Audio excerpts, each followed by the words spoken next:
with the Aphrodite temple in Aphrodisias yesterday, with the 14 standing, and tell me what you think between the two of them. But this is a very interesting city. Sardis in history is where they, dating back to the 7th century AD. This one right here, you can see the Alps. And on the other side, down below, is this little creek called the Pactolus River, which is famous in mythology. All of these houses are over the ruins of Sardis. All this hillside needs to be excavated. All needs to be excavated. Because it's sitting right on top of Sardis, all of this. But this temple will make your head spin, for sure, when it rises on the field very soon. And hopefully Bill will agree that it was worth coming here, as I was the one who asked him to do it. And he wasn't quite sure, so please, Bill, say it was worth it, or I will have this conscience on me on the way back. But this is very, very different than anything we have seen so far, and will see. The magnitude of the columns will give you an idea about the size of the place and the way they built temples in those years. Now the gymnasium on the other side we will go to, and the synagogue next to it, is outstanding.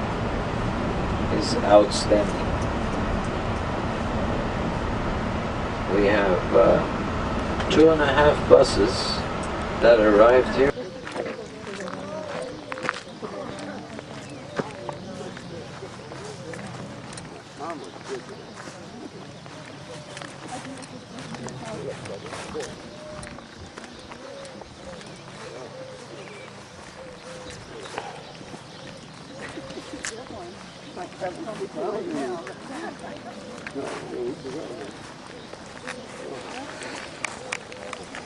The way back. Covered part. My ladies and gentlemen, when you come to this point where I stand, you should go where it's pinkish. Whoa. Size of the line.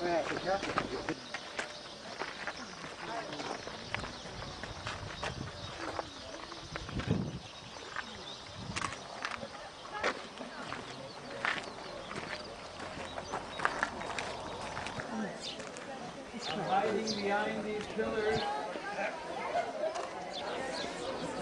Now we can understand the glory of Sardis when we look at the necropolis in front of me and the citadel behind me with a funny shaped rock at the top and the high hills of Mount Tumulus with the shepherd and the sheep and the beautiful acanthus leaves and the marble frieze in this temple that goes back to 150 AD.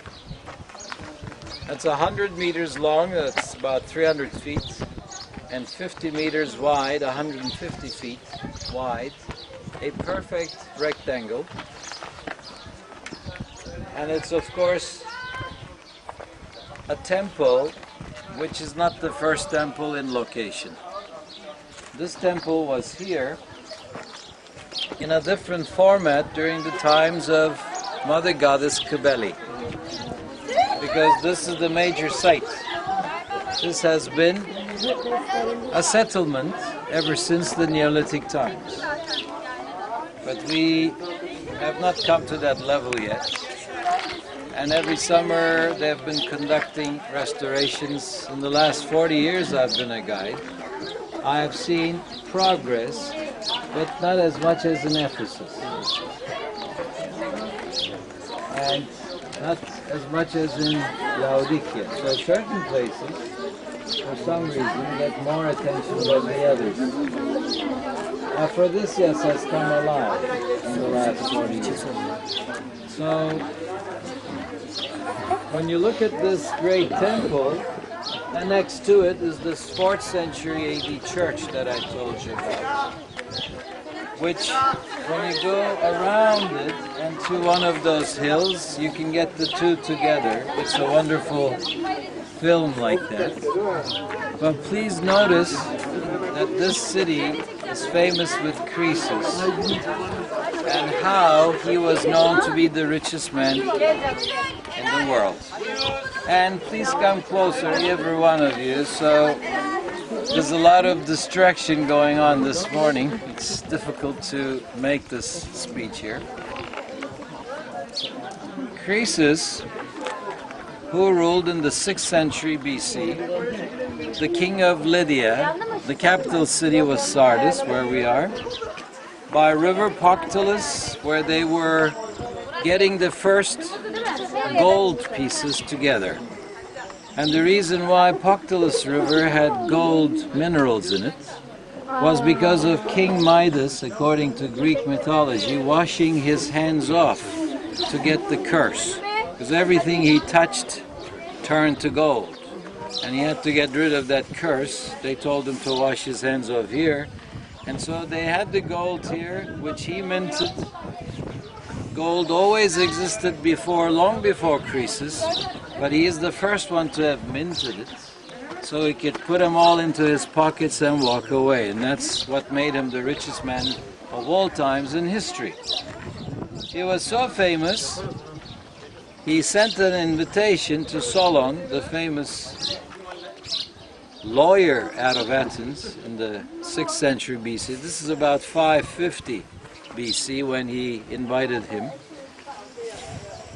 Well, as he must have traveled on a ship to Smyrna, and then here it's taken him several days to get here for a luncheon appointment. He showed him all his riches, and eventually he asked him this famous question: who do you think is the happiest man on earth is?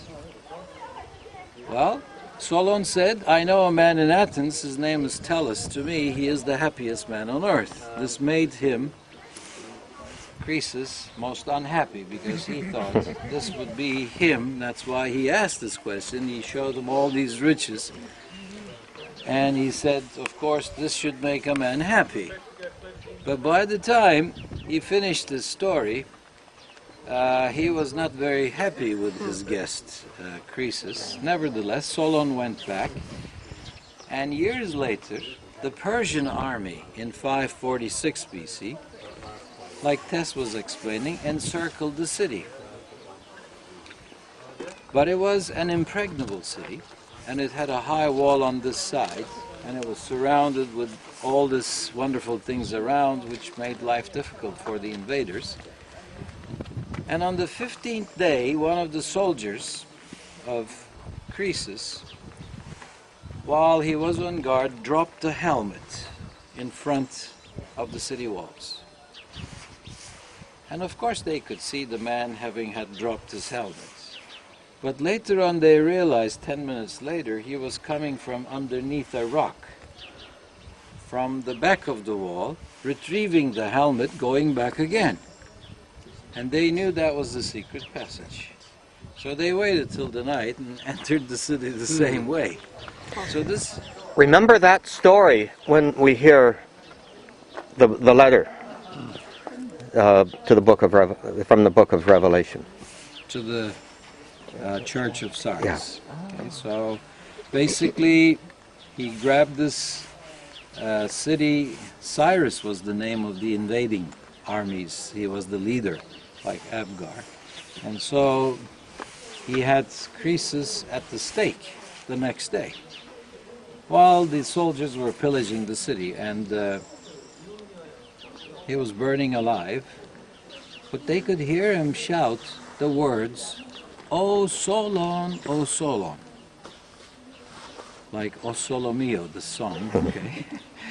And so Cyrus was surprised. He said, "What's this guy trying to tell us?" Well, he kept saying that in resentment, I guess, and so, "Stop the fire, I want to find out what's going on." And at that time, they stopped it, and they pulled him back in front of Cyrus. And Cyrus asked him, what are you trying to tell us? And of course, Croesus says, well, I'm resenting one of my mistakes in my life that I had made. And he stopped. Of course, this made Cyrus more curious. And he said, I want to know what this thing you're called, who's the Solon guy? And he says, I'm not going to tell you. What good is that to me? You're burning me alive here and you want an answer from me. So Cyrus had to forgive him in return to the answer. And he said, well, I thought the man was mad when he said that I wasn't the happiest man in the world, because Solon had also said, you have to wait till the end of one's life to see if he was a happy man or not. But having had lived with Tellus of Athens, he knew he was the happiest man in the world. So he said, I never thought my ending would be like this. So the guy was right, is what he said. So now Cyrus says, well, you're a free man, you can go away, okay? And he says, well, now that you have saved my life, let me go. I want to make you a favor. And Cyrus, this time, arrogant, victor, says, you got nothing left, what favor can you do to me? He said, look at the city. Your soldiers are pillaging it. But Cyrus looked at him and said, they're pillaging your city. And he said, the city is no longer mine, but yours. So then he told the soldiers, stop all this pillaging. And that's the end of the story. Was that the same Cyrus as let the Jews go free from the Babylonian captivity? They built the temple during the reign of Cyrus. So they, of course, look up to Cyrus for that, the Jews.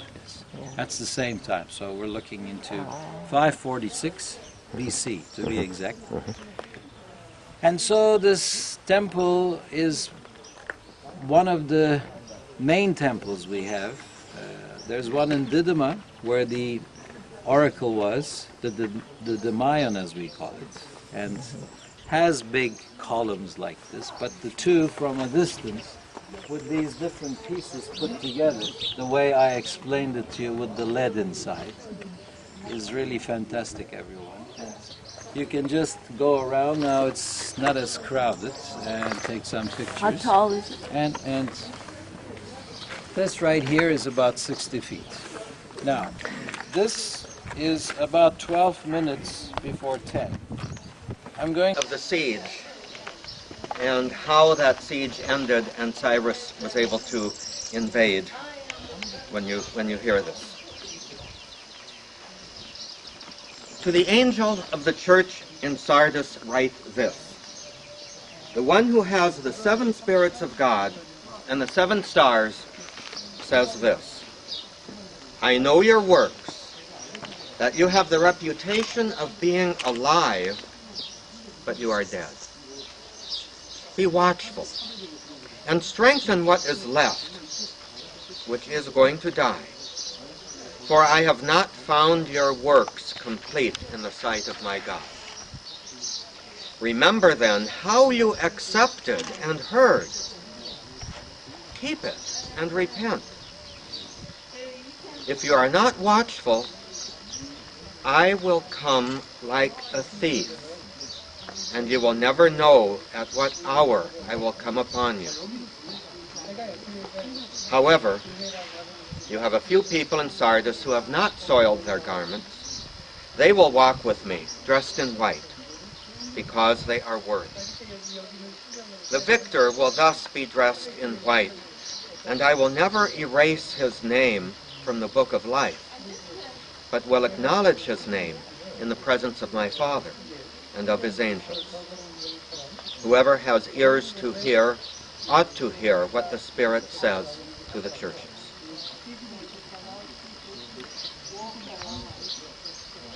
So Lord, help us also to be on guard of those little hidden doors in our lives where the thief in the night can enter unawares. Help us to be ever watchful not just for the dangers, but also for the opportunities of your grace to become what you ask us to be. We make this prayer in the name of Jesus, our Lord. Amen.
There he is. Oh, hi, Father. Hi, Roger. This is a thing. So tell me, Roger, Yes, what do you think of this view? this is gorgeous. This is beautiful. Was it worth coming here? Oh, yes. Picture St. Simon Stylites on top of one of those pillars, living out his life. And here's the Byzantine church at one end of the column, of the temple.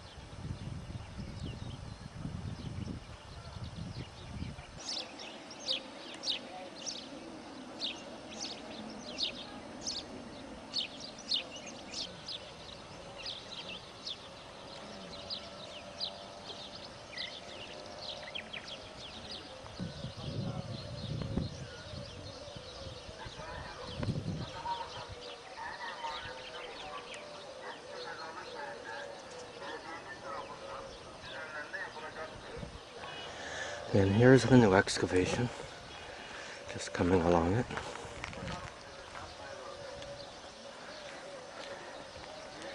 With the beautiful wildflowers.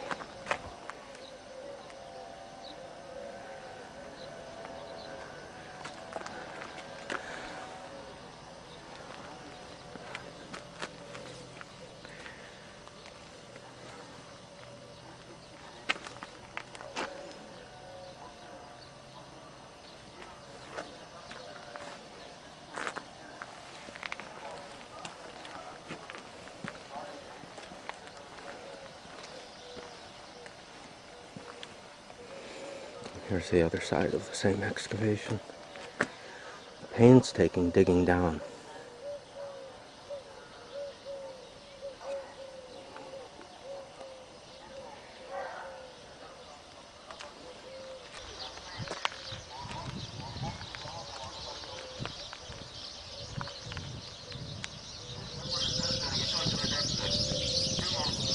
A lot of birds in the series, obviously.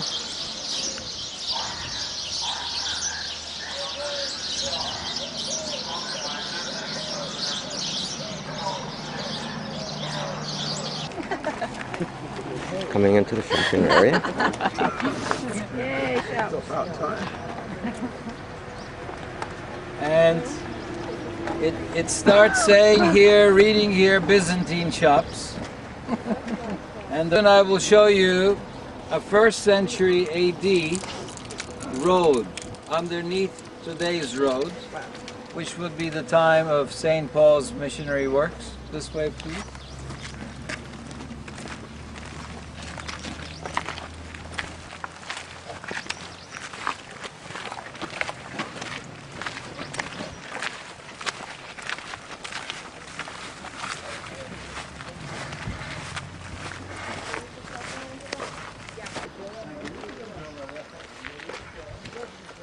could have been original use and more probably recycled.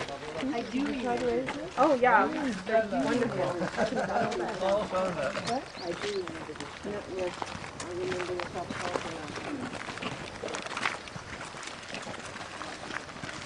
Carpet, get your carpet here, please. Oh, that's right. Oh no, that's no Basin. Holly. Holly is perfect.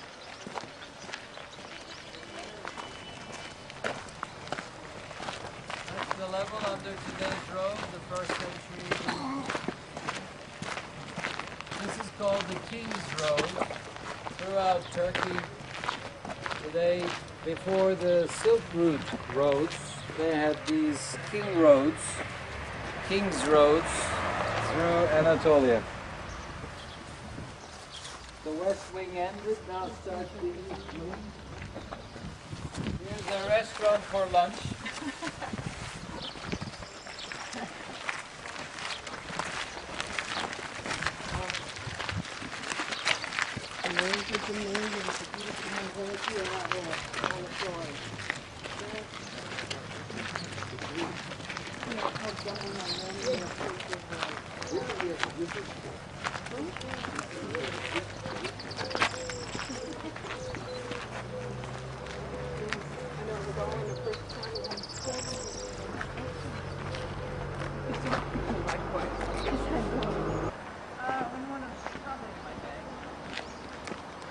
There's an inscription over there. I don't know what it might be.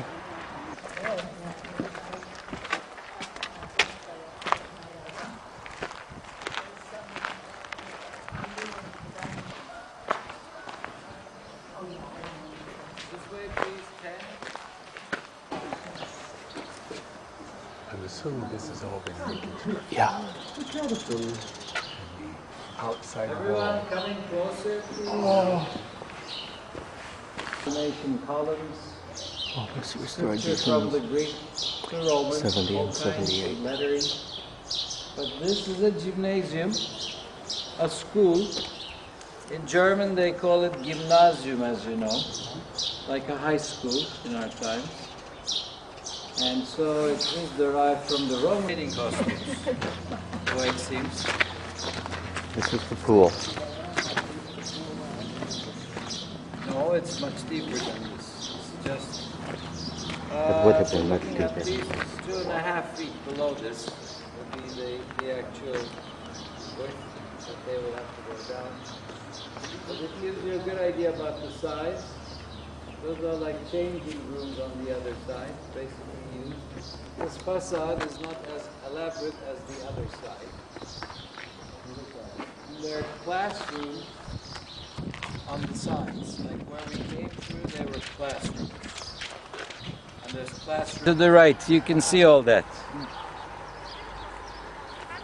And this is from the sports Well, it field. looks and the magnificent synagogue from this over angle. on the left. Yeah. If you're filming, do film it from the citadel to the necropolis and then bring it down to the gymnasium. It's beautiful with the synagogue extension on the left.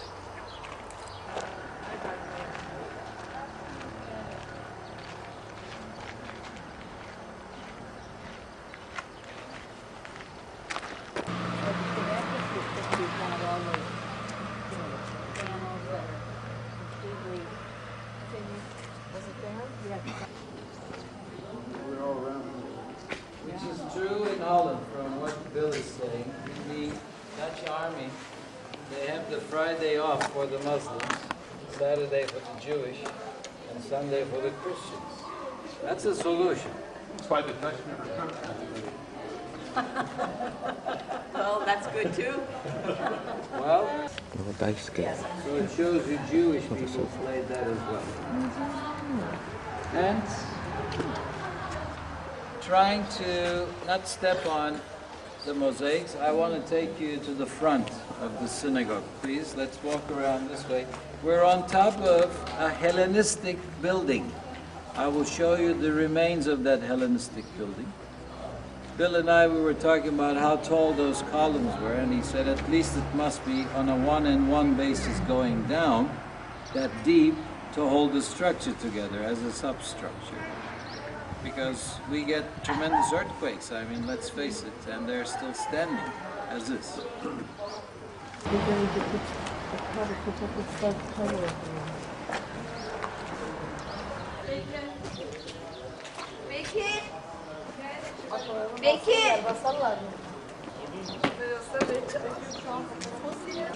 Things are greener too. It does. It's wonderful for those who can come.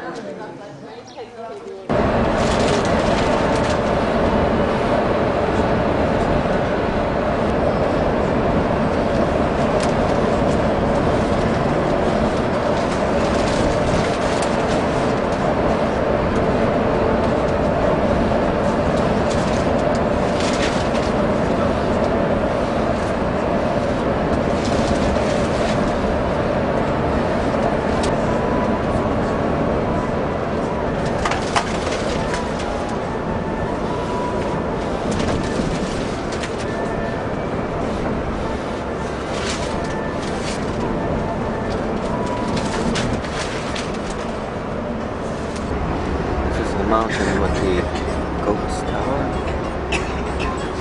which I will talk about. It'll be on the voice recording. Under which John is buried, and the church is, which we will visit this afternoon, coming on the right front. There's a Byzantine castle, the other side of which And is church. there's School of an John. olive oil silo in the front, one of our exports. That was excellent. We'll see it in that sweet place today. They sell them there. CUK, remember the Seljuk Empire? The Seljuks also lived here, and that's where the name is coming from. It's like the castles of Arab. The Tower of Seljuk.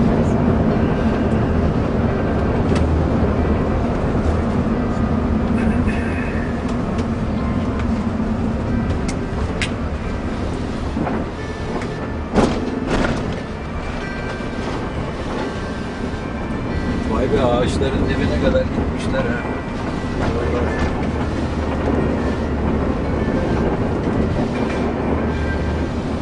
Belediye çalışıyor. 13th century. And Seljuk behind that, Turkish when we bath. clear the trees, you will see at the top of the hill some communication towers, and that's where Virgin Mary's house is, which will be the last part we will be visiting. You can see the road signs reading Kuşadası, K-U-S-A-D-A-S-I, Kuşadası. The way we pronounce it is the bird island where all the ships come for the tours of Ephesus, and Aydın is the sign going straight ahead, it's where we came from. Lovely palm trees and fruit trees. Soon it'll be the 23rd of April, which is a holiday in Turkey, Children's Day. This is why you're seeing flags everywhere. Explains all the plagues. Yes, they're preparing for that Children's Day. And that's the hilltop at the top to the right, where you see the towers. Is where we will go later on, and you can see the devastating results of a fire they have had. But there's great reforestation projects in Turkey, which we'll talk about when we go to Mother Virgin Mary's house. That hill that you see barren was burning when I was here on the tour. That was last summer.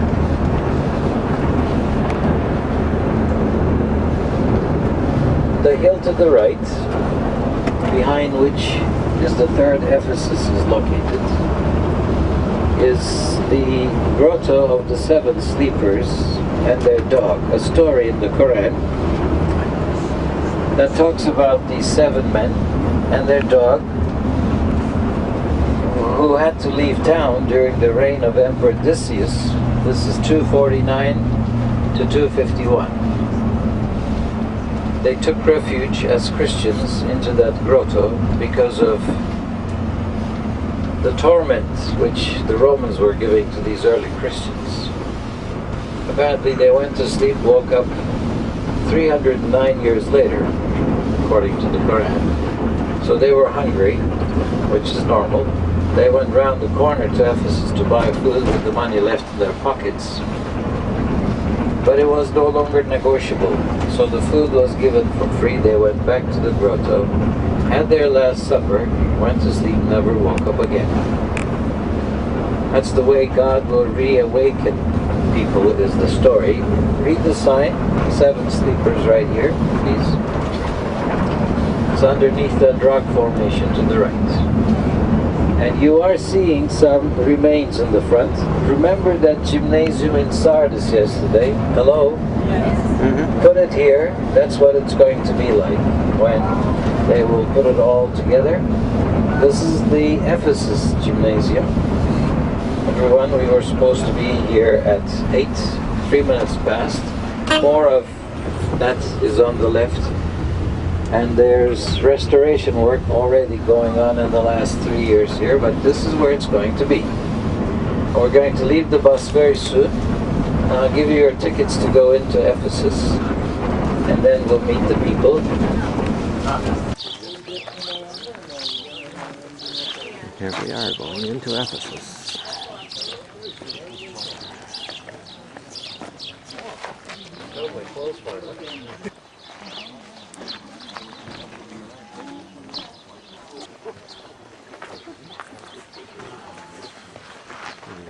Look at the poppies. All right, the contact has been made.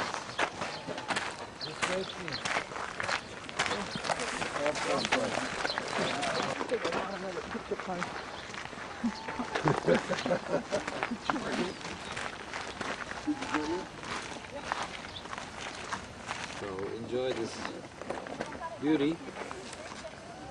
Ladies and gentlemen, these pipes to my right, 3 different size pipes, which the Romans were using, the Greeks were using as well.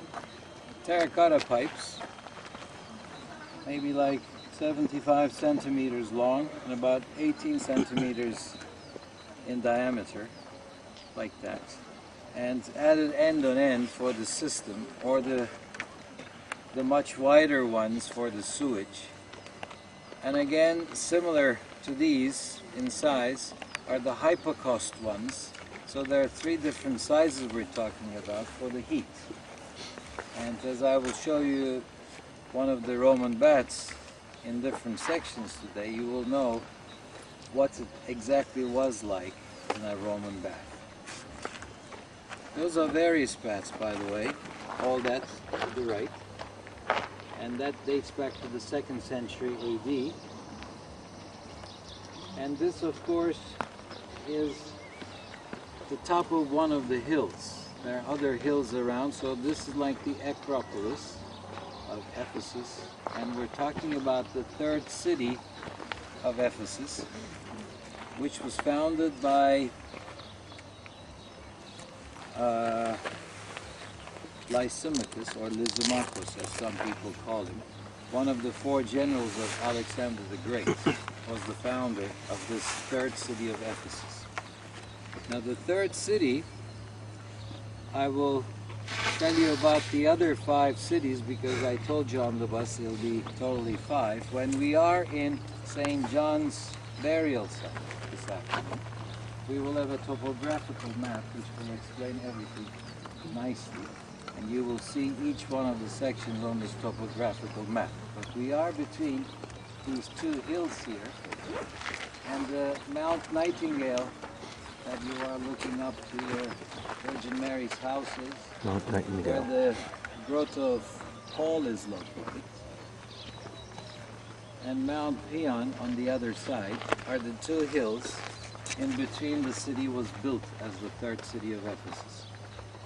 Some 50 kilometers away, behind the hills which you see to the left, from east, became water by the use of aqueducts and was stored under where you see those arches to the left front. And from then on it was distributed to the rest of the city with this piping system which you see to the right. So around the corner here, right behind Frank, you can see the pipes already underground. We'll try and not step over them, but that is what that is. And if you look towards the hilltop to the left, you can see the remains of a wall. And that is the defensive wall which they had on both sides along with these two hills. Running behind that arch, some 6 miles on the mountain to the left was the wall to separate the city from the rest of the territory against the attackers. That was the system they used. There's also remains of the wall at the top of this hill to the right. So we're in a valley, and this level where we are is 2nd century AD level. If you dig down below, you'll go down to the 1st century BC, which is also Roman, and you are looking at this very kind of a rectangular space, which is the old agora, the marketplace. So this is a shopping area for the people involved with the government, because this is the Acropolis. This is where the officials did their business, and they would use this Roman bath. In different parts, I will show you different Roman baths.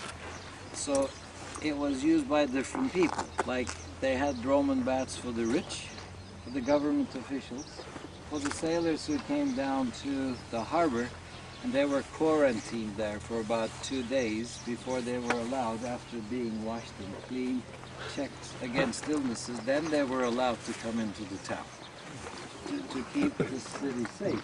Is what they were doing even back in those days. What was the population?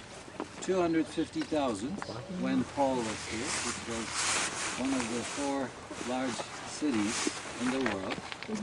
That's our group, cats, with joy. A joyous moment. Okay? He's liking this, huh? Okay, back to the tour, please. I'm sorry. Now we That's the have lion garden they gave him. this lovely Ionic capitals in the front, and that is a basilica. In fact, this is where the word basilica comes from. In Rome, the basilica was a state building for government offices. So in fact, in this basilica, they were exchanging money for those sailors who came into town. You know, they would have foreign currency that needed changing into the local Ephesian currency, which would be done right here. It's called a basilica because it's in the format of a basilica. It has a right aisle, a left aisle, a center area, like the church became eventually based on that basilical plan. That's why a basilica of this sort is a Roman building converted by the early Christians into a chapel where they prayed to God. So basically, we have to the right-hand side all of those remains as a Roman bath. Then starts this basilica, which runs along this agora for 165 meters. That's almost 500 feet long. And that's the length of this agora. But you are noticing the steps in between the agora and the elevated level at the top, which is where the basilica is. So let's go over there. May I make one little footnote on that? The word basilica, because we always associate that with churches, but the word basilica comes from the Greek word basileos, which means king. So it was really the king's chambers, the king's meeting place, where the king would meet with the people. That's the origin of the word basilica. That's for the Greek version. Yeah. Okay? In Rome, it was a Yeah.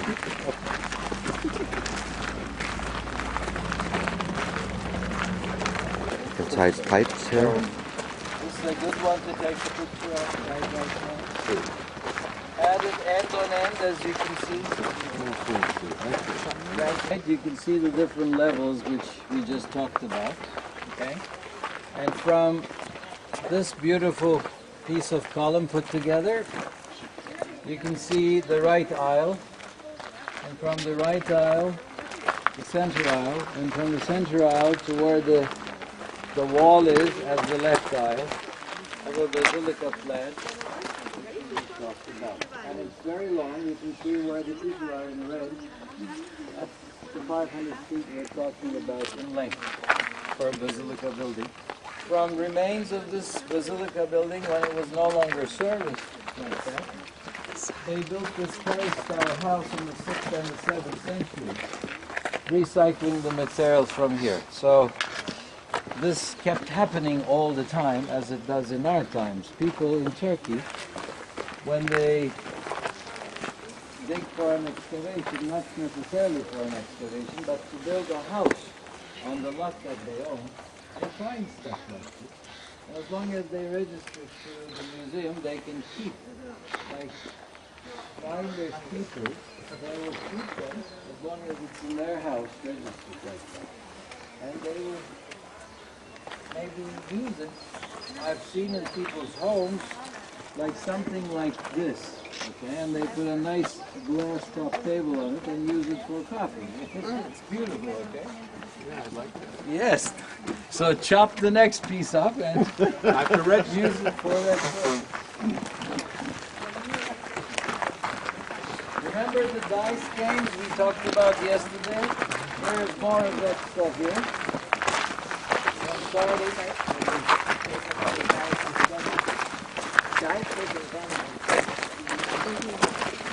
This is another dice.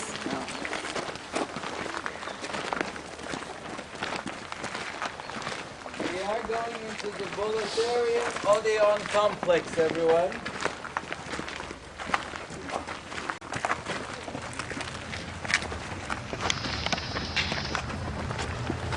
Watch the cross here.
Now this hilltop in 1833 was the section that was excavated first by a man called P.J. Wood, and he was a British engineer building the railways here when he discovered Ephesus, and he started the diggings. He was the first excavator of the city. And before then, this was all covered. Imagine all that. Now, this is an Odeon theater here that goes back to the Hellenistic period, on which the Romans have built the arch system behind Roger Schultz. Look to his right, you can see the arch system. There will be one more arch down below right here, okay? And then you can see the Odeon Theater again, exactly like in Aphrodisias we saw. But this has been restored with lion's paws. You can notice the sides of the steps going down. And the royalty box facing the stage, where Frank told us about all these backstage and front stage and all of that, if you will remember. So that is based on a Greek plan going back to the 3rd century BC, but as is from the 2nd century AD, Odeon is what we're into now. And it was dedicated for the 450 top officials like senators of the city, where they had their meetings, as well as they would have entertainment here. So this is, again, for governmental purposes. And our cat is telling us to leave the Odeon Theater from this side, please. Just one little addition. From here you can get a good view of the road going up to Mary's house. And you can see there's a white pedestal there, which is a statue of Mary that was put up by the American Ephesus Society, which is centered in the University of Dayton, Ohio. So the statue, you see it there? It's a dark statue on a white pedestal. And then the road goes up. We'll have to chop, Roger. Let's Frank and Kathleen this way, please. Where I sit, you can see the turning point of the Odeon Theater from the 140 AD. And that is the peak of the Roman Empire as far as Ephesus and the rest of the empire is concerned. You can see the size of the blocks they have placed offsetting each other in such a way that without any mortar in between. So if you see any mortar at the lower level, it's done with the restorers. They were not trusting, I think, the Roman system as much as the Romans trusted their system, to have put that for part of the restoration work. But the upper levels, you can see the stones one on top of each other without anything in between, in different sizes, harmoniously placed, not moved in the last 1800 years. And you can better see where the shack is to the left, where all that was covered at one time on top of it. And that is the turning point, the Roman addition to it, making it Greco-Roman. Remember we talked about the Greeks kind of scooping it out and building it resting on the hillside. And that's the Roman way of building the Colosseum, extending it with an arch and making it bigger so they could accommodate more people in that Odeon Boulevard.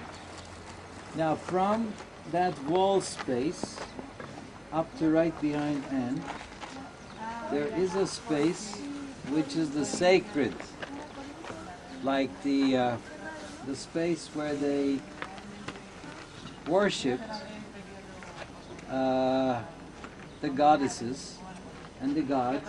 So that is the place where the two Artemis statues were found, which we will see in the museum, with multi-breasts that you will see in the museum, okay?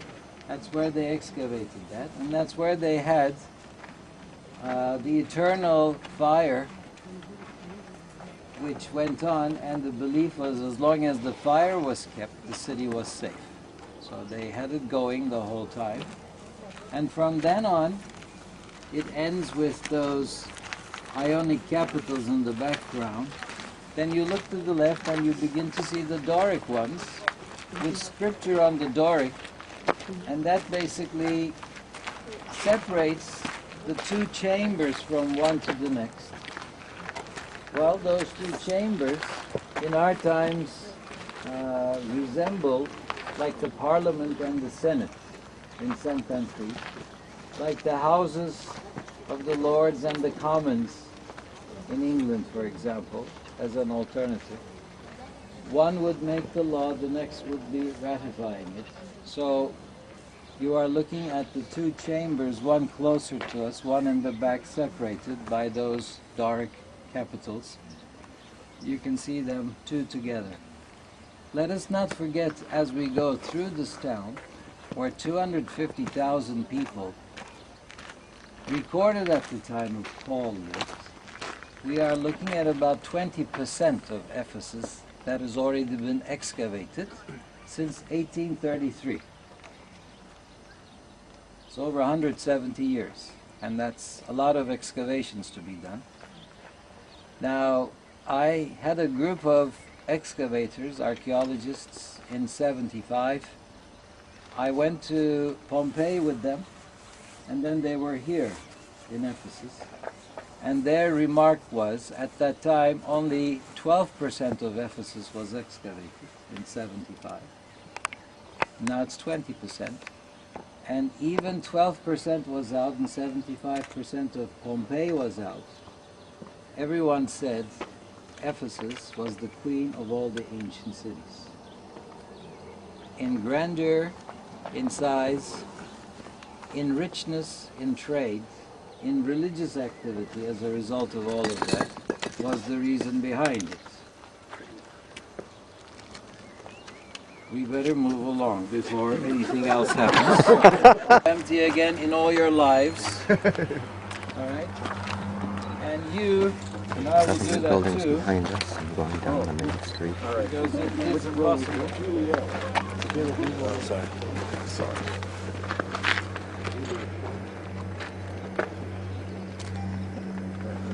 Sure, it's empty. Right in the way.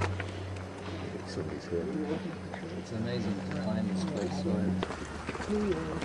Your eyes off. Look straight ahead. And two missing rings. And the center opening.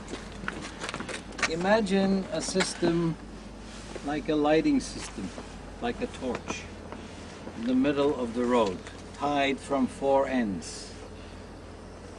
And they would set that up at nights and take it away during the daytime, but for a reason. They were afraid of these coup attempts on the emperors and on the officials that lived beyond, because this is the government section. So this was like a little advanced warning system in case people tried to do something funny at night, came uphill on their chariots, they would knock this lighting system out. Otherwise they wouldn't be able to pass. And then probably those sleeping guards would wake up to it and would notify everybody, and the system would be safe again. So this is why it was here. And let's not forget, Ephesus is one of those very few cities in ancient times that was lit up at nights by the burning of, like, olive oil. Olive oil's never been cheap. It's always had a price, as it does in our times, because you can use it for many things. You can make soap out of it. You can, from the residue, you can eat it. You can drink it. You can use it for the salad. You know, especially if you have a very bad sore throat, the villagers drink the olive oil. It's good for that. Yes. So this is part of that lighting system, and the wall is going to get higher. Look at the offsetting stones, the way they have placed them one on top of the others. And there is nothing in between. So this, if you see this, this is all brand new. Okay, trying to put mortar so it would last longer, they think. We continue this way, please, hand in hand. This is a brand new lighting system which you are following all throughout. So I think they will start to allow people to visit Ephesus at nights as well. Because in the summer it's very hot, and those nights can sometimes be very fruitful, because where the library is, in down at the end of the street, they have probably like wedding ceremonies. You can pay a fee and use that library for a ceremony like that, and you can have waiters dressed like Roman soldiers. How about that? Sounds good. This is original. Chiseled marble here. Wherever you see it, this is not, of course, original. It's older stones, but from later periods. Like the speed bumpers we have in our times. Let's have the other people pass us by, please. Let's give them space. Thank you. Now, these are like the speed bumps in ancient times. So the traffic wouldn't skid over as they went on a rainy day downhill, right? You see the chiseled marble all the way, and you also see part of that sewage system which is coming from underneath the agora, the marketplace. It's all tied in the center of this very street. We have things These pieces that have don't been belong here. exhibited along the main route so more people can see them. You see how people make it polished so it shines. We have this one and the one behind on both sides. Now that apparently represents pharmacy and this represents medicine, because the addition here is the snake. Can you notice that? All right. Who was the god of healing? Asclepius. Asclepius. And what was the daughter's name? Hygeia. This is where the word hygiene comes from. And the snake is relevant. It's like the letter H in our times for a hospital. This is the sign they used in ancient times, showing you where a hospital was. So based on that, sometimes people might tell you this building here is a roadside hospital. It's not, but because it happens to be here. But basically, the relevance, like, remember in 19th century it was first done in the States. You have the red and the white barber's poles. Why? Because they were doing surgery there, okay? Because of the blood and all of that was the symbol. And so this is like that. It's the old symbol of Asclepius, the god of healing, because it goes as a story to the days of Dr. Galen in Pergamon, the hospital. When we will see it tomorrow, you will know more about it. But they were treating this patient because that hospital was world known, like no patient was lost in that hospital. And only tomorrow I will tell you why that's the case. But because Bill is leaving tonight, I won't keep him in suspense to wait till you guys come back home to find out the rest of the story. As the days of our lives continue, the story goes like this. First time I will explain it in Ephesus, okay? So, one day they had this patient come by and they would give them a thorough checkup at the entrance to the hospital. And if they thought the patient was not going to make it, they would send him home. That's the reason. So they lost no patience. That's right. So they sent this guy home, and they watched him as he walked away. He was very unhappy, in tears. And as he walked in front of the hospital, he noticed this little can with some milk in it, and a serpent was drinking out of it. So thinking it'd be poisonous, he grabbed it and drank the rest of it, and went away to his home. The doctors followed him day after day, to find out that he only got better. That's how they discovered vaccination. And that's the story related with the serpent in that case. From the hospital where they lost no patients. This way, please. Which they're using for the restoration work. Thought you were referring to a bird. It's prehistoric. How is that? Okay. Not quite nailed it.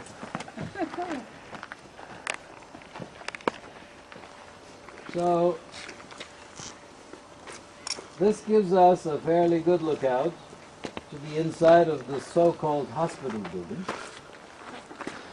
as it does to this arch, which was of course restored recently. And a man by the name of Sextilius Pollio, a rich man who had that section built, responsible for the bringing of the water to the city from miles away. And imagine the lovely fountain in Rome, the Trevi Fountain, where it cascades. Imagine the same thing cascading from there at that time. Rome's, of course, a living tumulus. This is one that's been deserted. That's the difference, okay? Istanbul is, again, a living tumulus, and I showed you going up on that first hill where it was so. And if you look to this left side, Now this one, Bill, you will have to rely on the pictures they will take for you at Pergamon tomorrow. Because we went to Sardis yesterday and you could put that gymnasium to the area where we just passed. But the top of that hill will be like the Trajan's temple in Pergamon, where we will be tomorrow. So imagine a big temple on top of that, very similar to the one in Pergamon tomorrow, and you can look at the pictures they take for you, Bill, when you go home, and you can imagine it on top of that hill in 3 stories. The 2 stories have already been shown by the help of these columns put together and the caryatides on the top. Now the caryatides are human-like statues used as columns. The best of all the caryatides I remember seeing anywhere is the one in Athens on the Acropolis. All right, you will remember that it's opposite from the Parthenon as a part of it. But that is what it's going to be like when all those pieces of the puzzle will be put together, all in the front with a colonnade with shops like the arches you are seeing to the left and to the right, all around it, like a Galleria system in Rome today. And where the steps are was a 21-foot tall statue of Domitian, because that's Domitian's temple, and this is Domitian Square where we are. That's a major temple. Remember, that's the end of the 1st century AD, the guy who gave hard time to John, and he was killed apparently by one of his servants at the end. So that needs to be all done in time, but at least we know where it's going to be. So first they tried to establish cornerstones for everything to be done. It's like this temple of Memmius in front. Memmius Sala is like the Father, the Son, and the grandchild emperors in Rome, and their statues seen on the east side facing the sun, and the west side where the 4 columns are to the left would be like a fountain cascading waters, as well as the one to my left here. So the system of the water from behind Domitian's temple, remember where the arches were, and I said that's where the water was kept? It was piped all the way downhill from here to the rest of the city. So now we're going on the main street, which is called the Curati Street.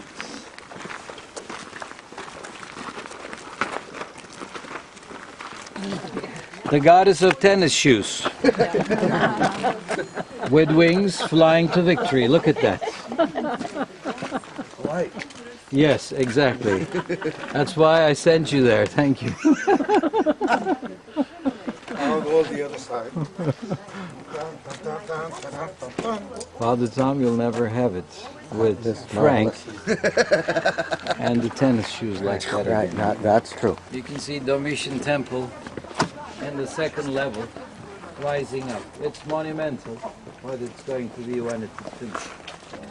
And this is that monumental fountain side, which they used from the 1st to the 4th century AD on our left-hand side, cascading waters, with statues. Like Father Tom was saying, wherever you have arches, there would be a statue always, which we will see in the museum. And the cat's doing some excavational work on the left-hand side.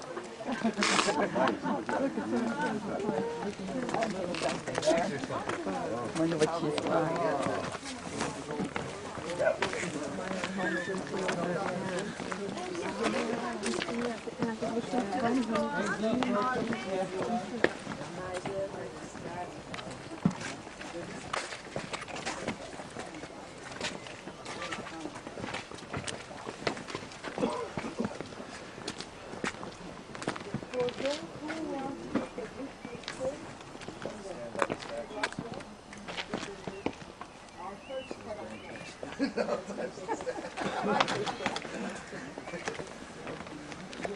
Come a little closer, please. You're on the wrong side, taking the wrong picture.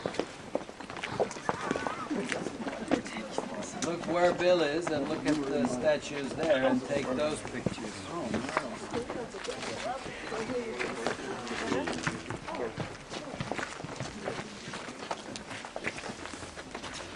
That's Hercules on both sides. Alright, and that is the entrance. And the lion's head is Buddy's skin, the lion and the head you can see within. He's wrapped Now himself we are around passing one through of the the 12 Hercules attributes gate. of Hercules. Heracles gate. So that's the main entrance gate. And That's not Heracles. chiseled marble as they land. And over here you'll meet my doctor friend Alexandros without the head. I have the head, he has the body. What happens when it gets to your head? Cretans were like demigods in the understanding of the Ephesians. There were a total of 9 of them. They took charge along the street, made sure everything was in order. And that the stores and the storekeepers were being honest and they were getting the right merchandise for the amount of money they were paying. So they were in charge and controlled this main street. This is the main street that will lead you to that lovely library of Celsus at the end of the road, from where this Krates street will turn to the right and be the marble street. But before then will be the terrace houses on the left, which we will visit for the first time this year, and then we'll go up to the top of it. From then on our hike will begin for St. Paul's Cave. And I am finding myself hard to contain with all this excitement coming ahead of us. But did I tell you why they would come headless like this? Did I explain that to you before? Okay. Now, there are 2 reasons why you will find the statue headless in our times. Either the head is in the museum to make sure that nobody else gets the head before the museum does, because the head is easy to carry. Or they never have had a head in the first place. Well, why would you have headless torsos? Well, this one is dressed like a doctor. Some are dressed like athletes, maybe lawyers, maybe gods, goddesses, and all of that. No, you would need to go to an institution like that and have your head made, the bust. And they'd put it on and send it to you at the end of the day like delivering pizza. That was the system in those days. So if you look down here, as a matter of fact, you begin to see initials like Q and E. There's an HP somewhere.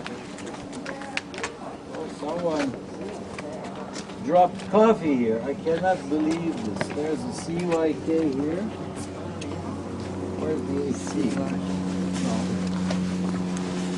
Here's Hewlett Packard. Now, these are the store owners. They lived above and worked down below, and their initials are right here. Okay? So we continue this way.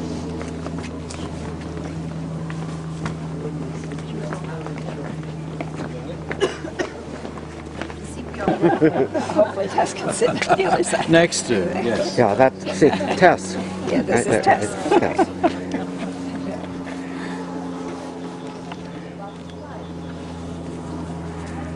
It loses something in translation, though. Well, that's all right. The rest is Abgar's palace. Remains. Beautifully inside. Beautifully done. Look at Yeah, they're really deep.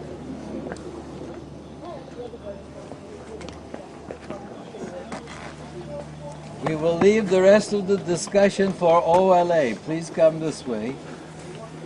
You will have to bear with me today. Ladies and gentlemen,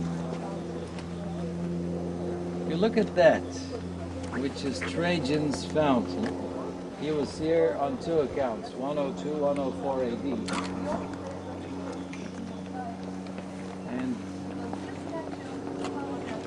Trajan ruled between 98 AD until 117 AD. And before Hadrian, including Hadrian, they were the top two Roman emperors when the empire reached its peak. So one of the Ephesians built this fountain in his memory. This is not the right size, of course. This is about 1/3 of its original height. But this is what it's going to look like when they will all put it together in that size. So underneath the pediment, in the very center, with the squarish opening where the water was flowing from, you see that something round. And next to it, on its right, you see the right foot of Trajan's 21 feet tall statue. And underneath the foot and the soccer ball, you can see the script which reads, "I, Trajan, have conquered the world, and here it is under my feet." And it's a And sphere. it's round. And it's the sphere. Remember I did explain this omphalos thing to you in St. Sophia? You're looking at it now. So imagine, he knew the world was round. Let's have the others pass us by. Come close to us, please. Thank you very much. Kolay gelsin. Teşekkür ediyorum. Kolay gelsin. So basically, they knew the world was round. Because this guy, I have a book in Greek, given to me by one of my Greek colleagues, which says Marinos was the first Greek mathematician who figured that the world was a globe. He lived between the ages of 60 and 130. That fits well with Trajan's time. So they knew the world was round when he lived. And Marinos lived in Rhodes, and that's where the word marine comes from. So basically, how they deleted the information until Christopher Columbus came and discovered America is anyone's guess. But that's why God knew the world was round. It's in that Isaiah 40-22 I told you about. He sits enthroned over the circle of the earth. So it took humans to agree with God several centuries, and that's the result of that. Okay? And so, as it overflowed the water, you see where the group are standing, where you see the new lighting system. There's a side, and the groovy edge of that wall is how the overflowing of the excess water came about, and then they would clean the rest of the streets with that floating water. And that's the system. These are all shops in the open up. And they don't have mosaics These are shops in like the here. terraced houses are. Because the terrace houses are where the rich live. They have mosaic floor, which I will show you. This way, cutting this street at an angle. Remember Hippodamian plan that I told you about? And remember here are mosaic, the houses for the rich. And The side street. before we do that, I better take you to the Roman bath because we're not coming back this way. And the other way on the side street. We're going into the houses, and then we'll climb up, and then we'll come down, and all of that. So let's go up this way next, please. Would have been shops along the Carbites Street. Going up the side street to the Roman bath.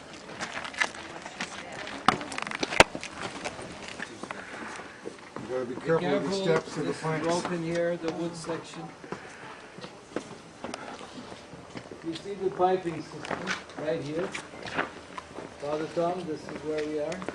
Mm-hmm. And the piping system, and the headless statue of one of my old lady friends. Scholastikia was her name, and she was one of the rich ladies living in the terrace houses. Had this restored in 400 AD as a Roman bath, as a major one, where the rich people came and used. So it would be built right next to it, like those arches down below where the mosaics were in front are the shops for the rich. They didn't have to drive to a mall to get to shopping. It was easy life for the Ephesian ladies. They could come down a few steps, do the shopping, or send their wonderful servants to do the pickup service, and then they'd go home. And even some of those servants would basically heat the seats in the latrines where I will take you next. So this would be Rodeo Drive, sort of. Sort of. And so they did a lot of things, the servants. But because she is the restorer is why her statue is here. Let me take you through all the sections before the next group arrives. Yeah.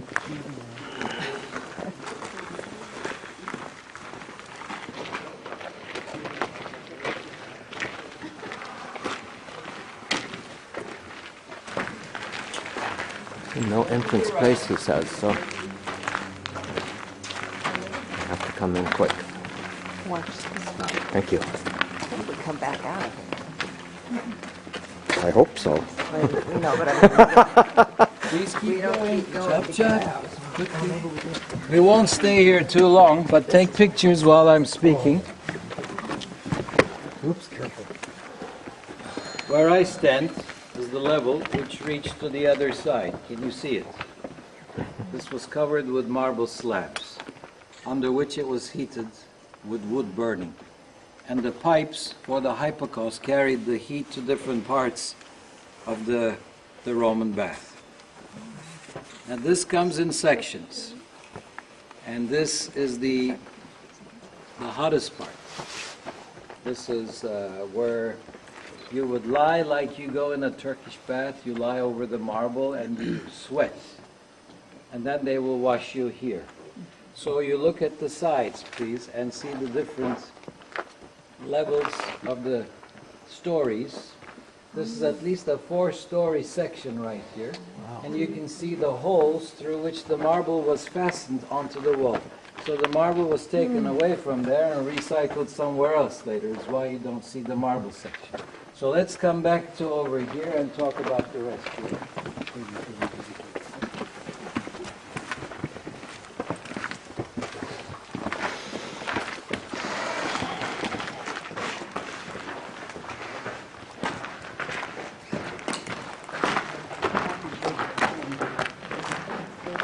Now, ladies and gentlemen, a regular tour of Ephesus, when you come here on a boat, might take anywhere from 45 minutes to an hour.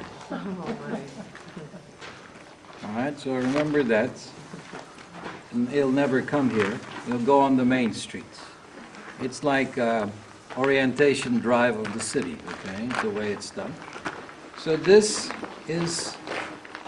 that was caldarium. By the way, the word calda in Italian is hot. And this is tepidarium, lukewarm. Remember that word tepid, the word tepid in English? And that will be the next section, frigidarium, where the word fridge comes from. And at the end, apoditarium, the greeting corridor, as well as the changing rooms, which would be in cubicles, mostly upstairs. They could serve 1,000 people, sometimes ladies and men together, sometimes on separate hours, like it's done in our times. And this is, of course, where they would fill the basin, lie him up on this marble right here, like it's done in a Turkish bath, and they would give him the massage and wash him right here. And of course, when the Turkish bath is done in our times, they use this goatskin cloth, which exfoliates the skin when they rub you with it. And it's good because the facial exfoliation with creams ladies do does the same thing. It rejuvenates the body when you have the exfoliation. So Romans were the initiators. Now that they've gone home, the Turkish baths are all over the world. This is all covering recently put here because all the pipes are underneath. As we go to the frigidarium, please.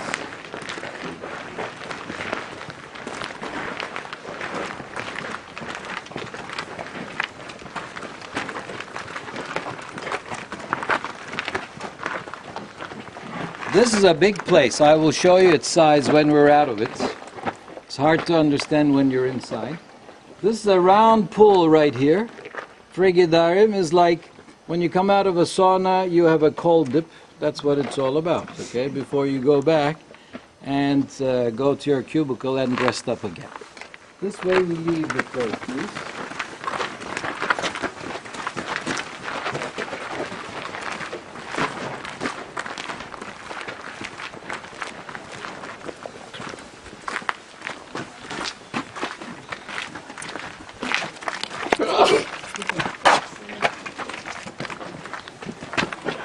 Careful, it's slippery here.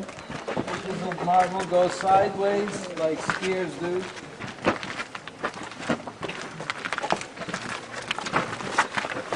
Additional, we will need to pay. Please come close to me, everyone. Chop, chop, and look in the direction I'm looking at.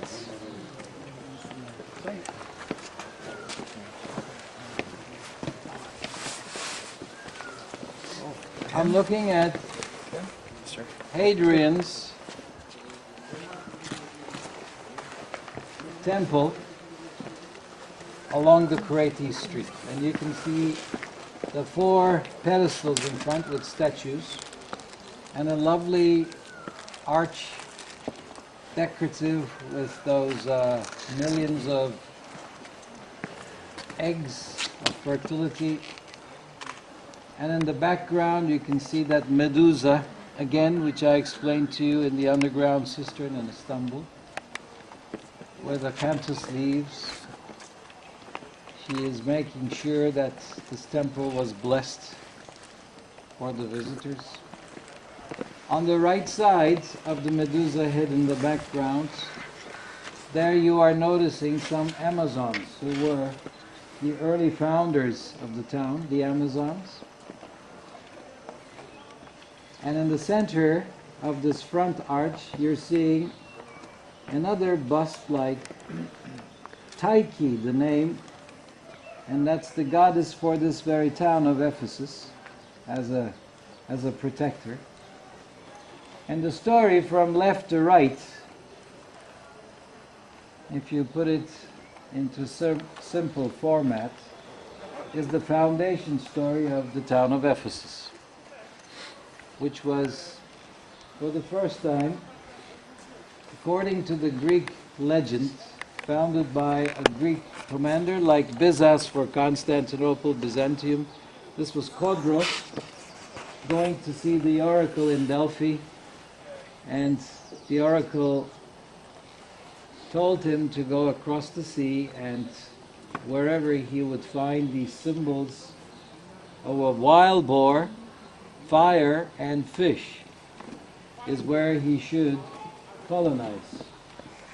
So he does that, and by the time they fry some fish in the harbor, his men, one of the fish jumped alive out of the frying pan.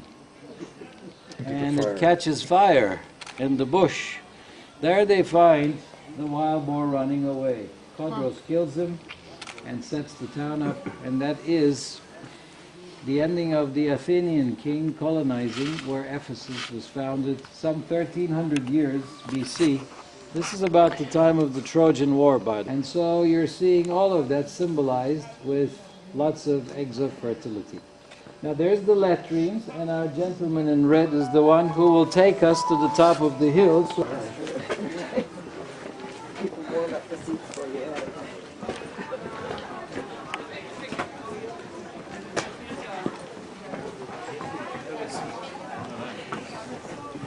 get her picture quickly.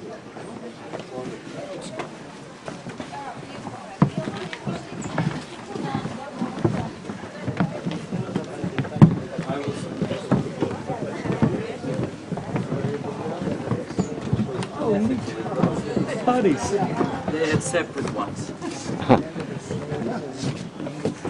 Kathleen, sit on it. Come on. See what was there. How's the Dodgers doing today? That's exactly what they had back here. Same kind of chocolate. Much in the crapper. I know.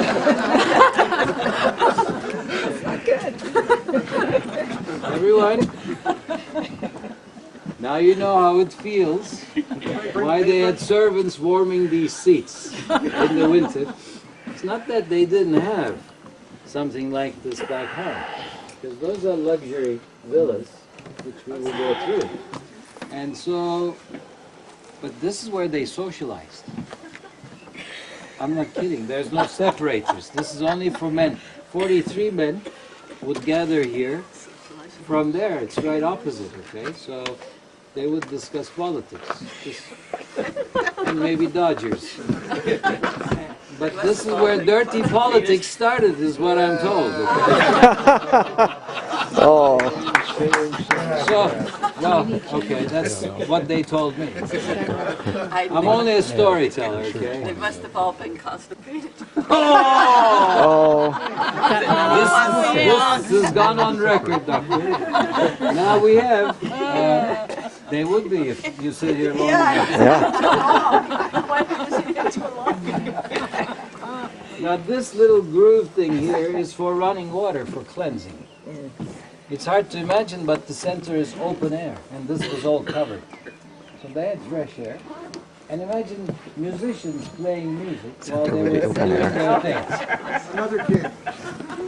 And that'd be water flowing underneath the Water flowing seats also. everywhere underneath, in front. All right, we continue this way. He's waiting for us, please.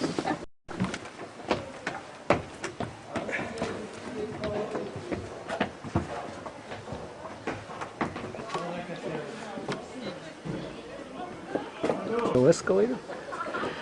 Guess not.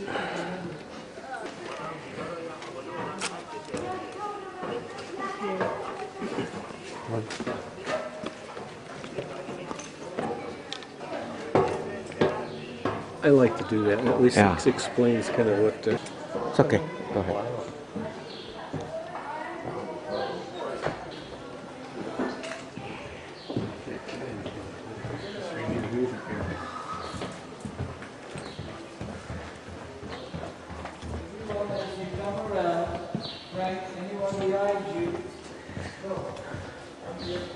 Good. We stay at the end, so I'll know that's the end of the line. If you walk along that corridor, Maria, what you are seeing in that side section, that's a special side dwelling to that unit, which they used like a Roman bath, that very side section.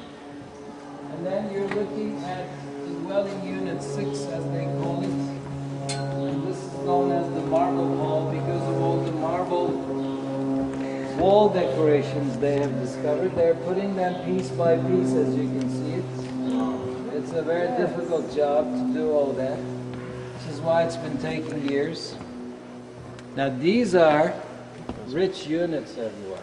I'm talking about at least 3 stories, like a triplex. And we're talking at least 500 square feet each level. And having every kind of amenity, running hot and cold water, everything other than CNN. So basically, that's the way Romans were living, at least as we know this section to be from the 2nd century AD. And there's more work to be done in all these side rooms. And by seeing this glass floor we're walking on, That's wonderful. this is what they must do for that synagogue where we were in Sardis yesterday to keep those mosaics from wearing away. And hopefully keep it covered like this because of all the outside conditions. You can see some beautiful frescoes appearing on the plaster wall. And this is a peristyle courtyard, and light would come in from the side by the use of these peristyle courtyards. There are no windows of such. And so it would be dark inside, but they would light it up with the olive oil burning to keep life going on. And we are going up to the very top. So this way we continue. What was the noisy about the service? Service where they had it happen? Did they have Inside rooms, they live within these homes, but in smaller units.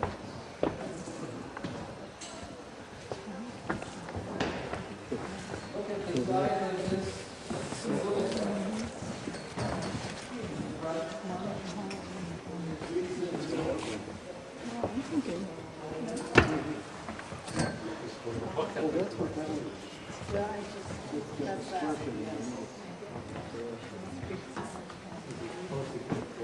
I'm reading this out to you, and look at all the frescoes to the right, everyone. Make sure you take the frescoes. The basilica, around 160 AD, this was formed with beautiful frescoes on plaster. It's a barrel vault. Here the guests and clients were received by the owner. The main and the lower parts of the walls bear traces of marble decor. The upper parts of the walls and the barrel vault are decorated with frescoes.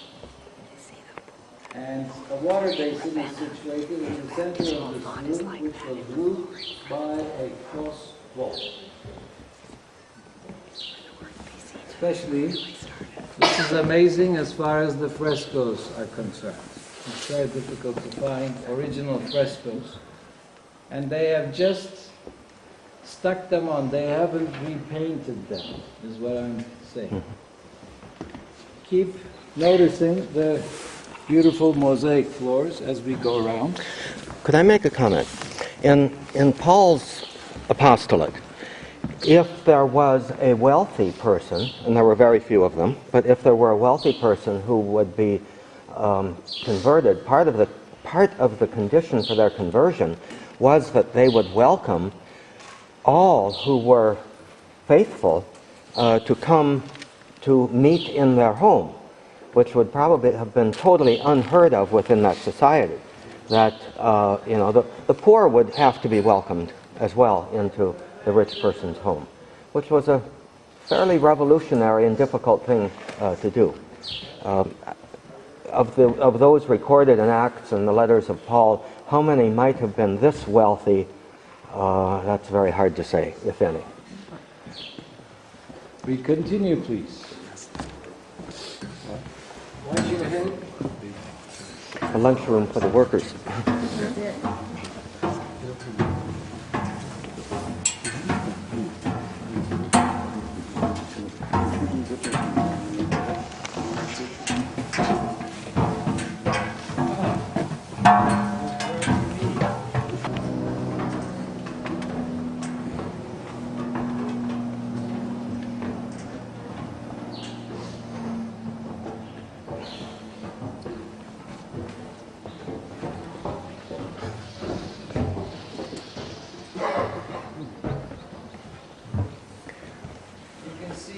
Offsetting walls, everyone.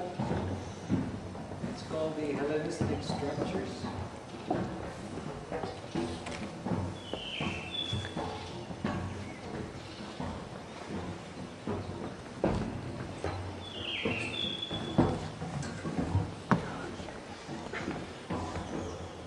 shows you your graffiti is nothing here in Paris, number 2.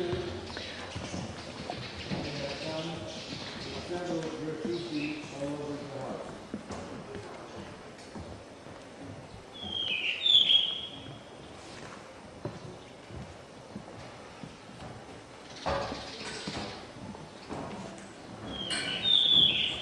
We have a climb to do. Shall we keep going, please?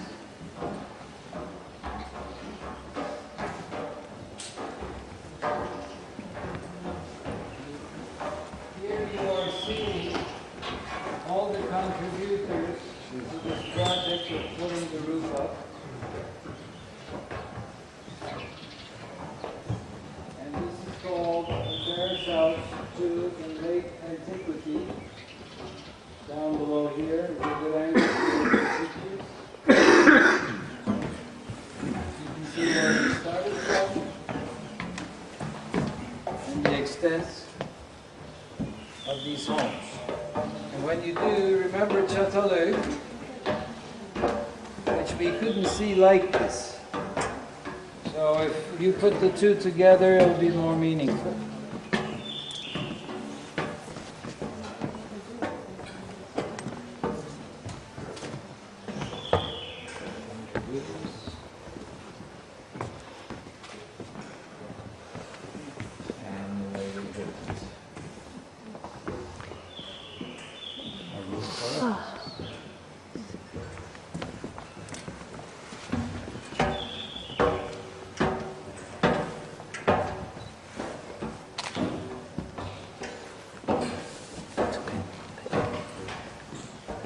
Beautiful fresco in dwelling units 3 and 5, where I am, please.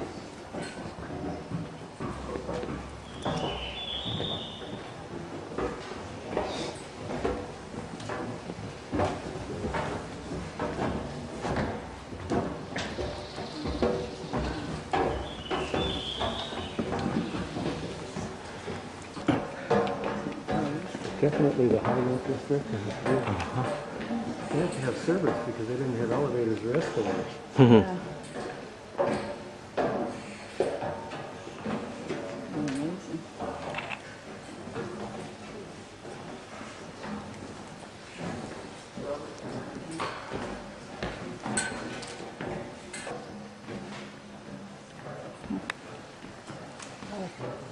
Look down for the beautiful mosaics, everyone. Wait till you see the lion on the floor here. Wow. Oh.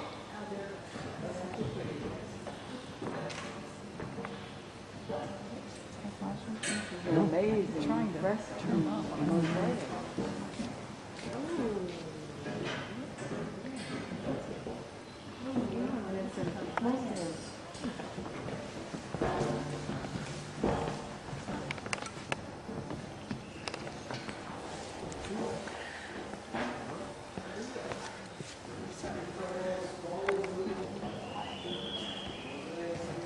Excuse me.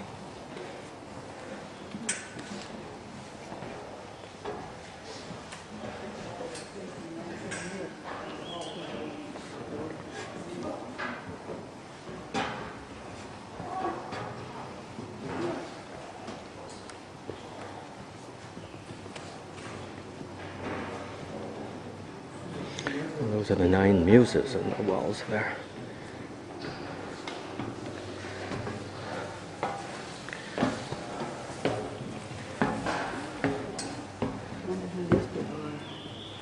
Oh, The lion is magnificent. yes. So are the muses on the wall there. Oh yeah, look at that. Poseidon chasing the mermaid. Come down here, everyone. Come over here where I am. This is number 2 unit. Look at the 4-leaf clovers.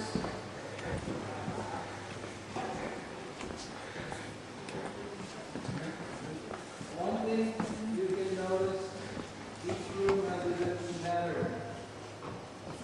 Side by side, the rooms are Kathleen, look at the pipe in the wall, Yeah, wow.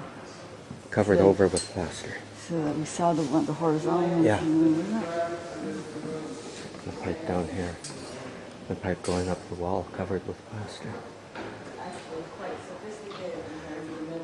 Very. Very.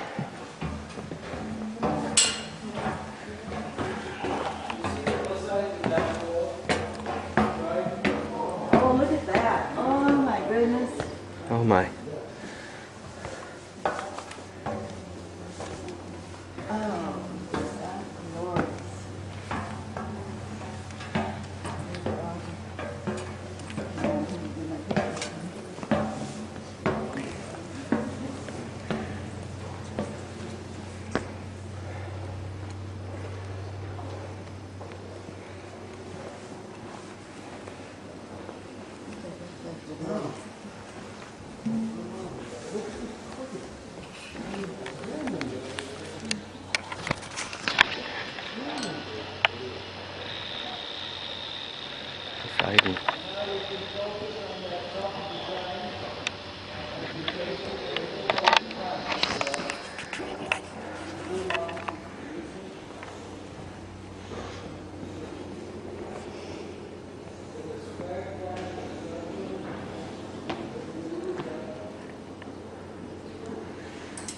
Hey, Frank.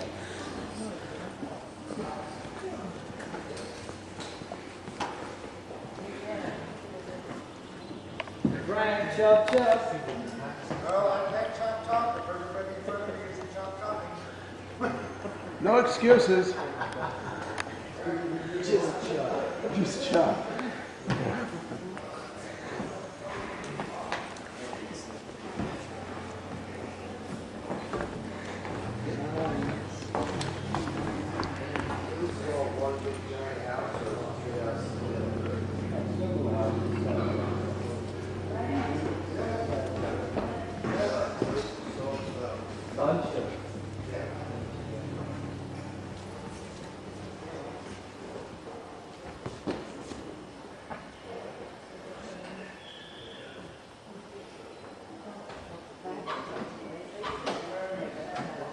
Now we have to go up to the top, to St. Paul, so please come.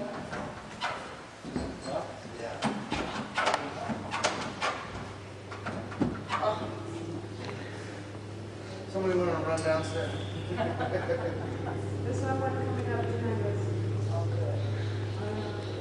Kapı kapalı burada. Kardeş kapı kapalı, acaba kim açacak? Elime bir tane olarak aldın mı? Ormanlara gireceğiz ya. We will cut some as we go. Tedirgin olmasın da. Alright? So please come along with us. It's good to have someone with the right key.